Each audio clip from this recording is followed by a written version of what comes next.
একবার তোমরা ভিডিওটা ভালো করে দেখো, তারপর এর কিছু মজাদার কমেন্ট তোমাদেরকে পড়ে শোনা। তুমি রাজুদাকে ছেড়ে চলে এসছো কাজুদা, আমি বিশ্বাস করি না। তুমি ছেড়ে চলে এসছো কাজুদা। কাজুদা পড়ে দাও, কাজুদা পড়ে দাও। এটাকে চিড়িয়াখানায় রাখা উচিত, খোলা বাজারে রাখা উচিত নয়। রাস্তার কুকুর পশ্চিম বাংলার ফুড ব্লগার, সমস্ত খাবারের দোকানে ঢোকা নিষেধ। प्यारी समझ गई। এদের জন্য দেশে কন্ডোমের জন্ম হয়েছিল। একটা মানুষ ব্যবসা করে খাচ্ছে, তাকে সহযোগিতা না করে চেষ্টা করছে কিভাবে তার ব্যবসাটা নষ্ট করা যায়। ছি ছি, এই ব্যবসাটা আপনার বাড়ির কেউ করতো তখন কেমন লাগতো? এইভাবে তাকে অপমান করলে সবাই খুব ভালো থাকবেন। ये बड़ी अच्छी बात कही आप।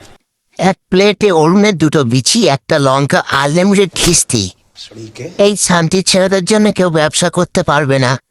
It is our West Bengal, everything is possible here. लगा मेरा मजाक